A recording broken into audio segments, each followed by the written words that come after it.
નમસ્કાર મિત્રો, ધોરણ 2 ગુજરાતી એકમ 4 દિયા દેખાડે દિશા તેનું અહીં આપણે સચોટ સોલ્યુશન મેળવીશું.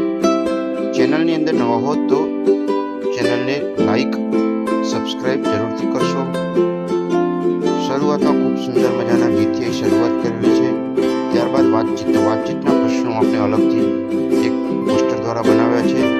ત્યારબાદ ગીતમાં આવતા શબ્દો પર લંબચોરસ કરો. તો દિશા, ઉત્તર, દક્ષિણ, પશ્ચિમ, ઉક્તિ, ઉગમનું, આથંબુ આ બધા શબ્દો આવે છે. તો તેના પર આવી રીતે લંબચોરસ કરી લેશો. જોડો, તો અહીં આગળ તો પાછળ, ઉપર નીચે, આસ પાસ, ડાબુ જમણું તેવી રીતે જોડકા જોડી લેશો. ત્યારબાદ વાતચીતના પ્રશ્નો આપણે અહીં લીધેલા છે. ત્યારબાદ 7 પ્રશ્નોના જવાબ આપવાના છે. ત્યારબાદ એક સુંદર મજાની પ્રવૃત્તિ કરવાની છે. ગીતમાં પંક્તિમાં ખૂટતો શબ્દ મૂકો. ઉગતા સૂરજને આવો નમીએ તો. 2 સૂરજ દાદા મને ગમતા જીરે. જમને નમીએ તો પૂર્વ પાછળ જીરે. ઉગને પૂર્વમાં આથમતા પશ્ચિમે. સમૂહમાં ગીત ગાવાનું છે. ત્યારબાદ અહીં શબ્દો જોઈને લખવાના છે. તો પશ્ચિમ, પૂર્વ, ઉત્તર, દક્ષિણ, ઉગમને આ શબ્દો અહીં લખી લેશો. ખૂબ જ સુંદર મજાની અહીંયા વાર્તા આપેલી છે. એ વાર્તાને આધારે આપણે જુદી જુદા પ્રશ્નો એ આપેલા છે. પ્રશ્નોની અહીં ચર્ચા કરીશું અને તેના જવાબ મેળવીશું. વાતચીતના પ્રશ્નો આપણે અલગથી એક પોસ્ટર દ્વારા બનાવવા છે. હું સંતા કુકડી રમતી હતી. દિયા, અમે તારી રાહ જોઈએ છીએ. તો તેની બહેન, ટીચર, ટૂંકમાં બહેન એટલે ટીચર. 3 બધું ફટાફટ પતાવ, શાળાએ જવામાં થોડું મોડું થાય છે. મમ્મી, ધ્રુવનો તારો ઉત્તર દિશામાં ઉગે છે. મમ્મી. 5 હું વડલા પાસે છું. દિયા. 6 હોશિયાર હોય જ ને. દીકરી કોની છે? પપ્પા.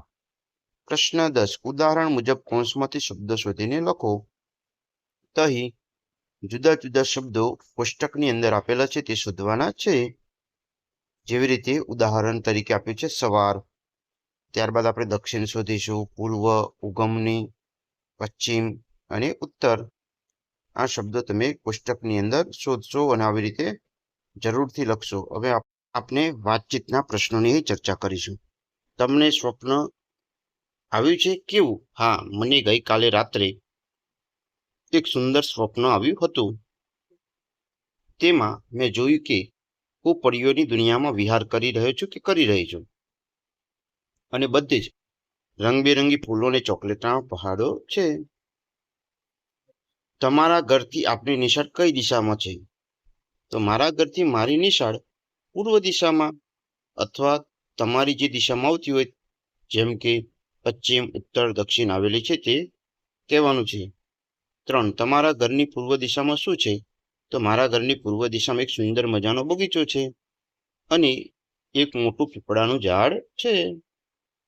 4 ઉત્તરાયણ શબ્દમાં કઈ દિશાનું નામ આવે છે? તો ઉત્તરાયણ શબ્દમાં ઉત્તર દિશાનું નામ આવે છે. 5 તમે જો પ્રવાસે જશો ત્યારે તમે કઈ રમત રમશો? તો જ્યારે અમે પ્રવાસમાં જઈશું તો બસમાં અંતાક્ષરી, થપ્પો અને દડાની જુદી જુદી રમતો અમે રમીશું. ત્યારબાદ લીટી દોરેલા શબ્દનો અર્થ ધારો. તો દિયા સૂરજ દાદા તરફ મોં કરીને ઊભી હતી. તો તે બાજુ. દિયા ઊંઘમાં બળબડતી હતી.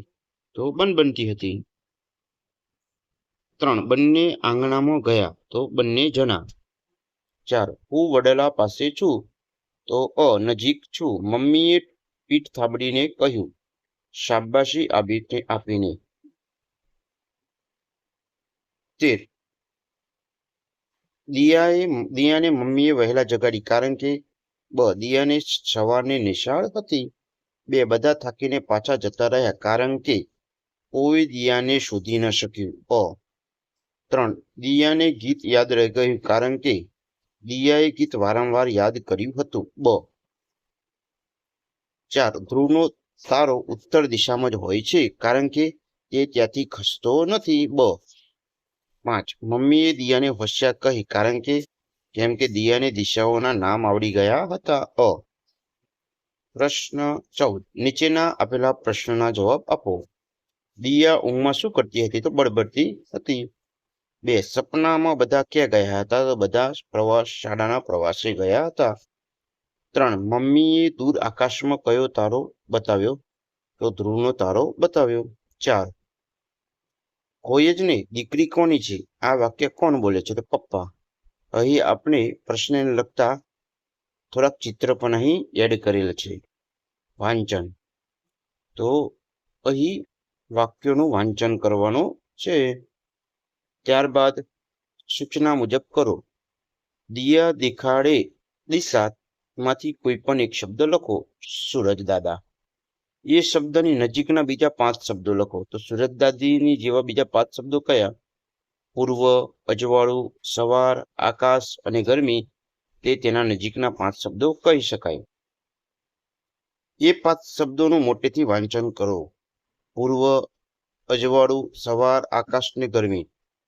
તેને આધારે 5 વાક્યો અહીં બનાવવાના છે. વાક્યો અલગથી આપણે ચિત્ર સાથે બનાવ્યા છે, ત્યાં તેને તમે સુંદર રીતે અભ્યાસ જરૂરથી કરશો. અહીં વાંચો અને લખો. અહીં જુદા જુદા 5 વાક્યો છે તે વાંચવાના છે અને લખવાના. સુંદર 5 વાક્યો અહીં આપણે ચિત્ર સાથે. સૂરજ પૂર્વ દિશામાં ઉગે છે. 2 સૂરજ આવતા જ ચારે બાજુ અજવાળું થઈ ગયું.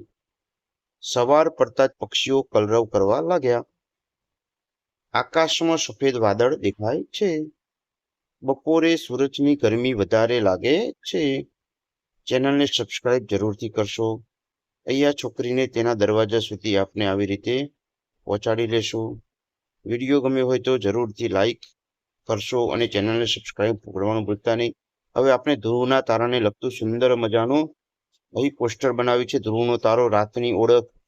તો સપ્તર્ષિ તારામંડળ 5-7 સપ્તર્ષિ તારા જૂથની ધ્રુવનો તારો તેમની બાજુમાં જોઈ છે, જે ચિત્રમાં તમે જોઈ શકો છો. ધ્રુવના તારા વિશે થોડી કઈ માહિતી છે. ધ્રુવનો તારો ઉત્તર દિશા બતાવે છે. તે કાયમ એક જ સ્થાને રહે છે. 3 પ્રાચીન સમયમાં મુસાફરો દિશા જાણવા માટે તેનો ઉપયોગ કરતા હતા. તેને સપ્તર્ષિથી ઓળખી શકાય છે. કેએસપી એજ્યુકેશન ચેનલને લાઈક, સબસ્ક્રાઇબ જરૂરથી કરશો. થેન્ક યુ, ખૂબ ખૂબ આભાર. ફરી મળીશું નવા વિડીયો સાથે.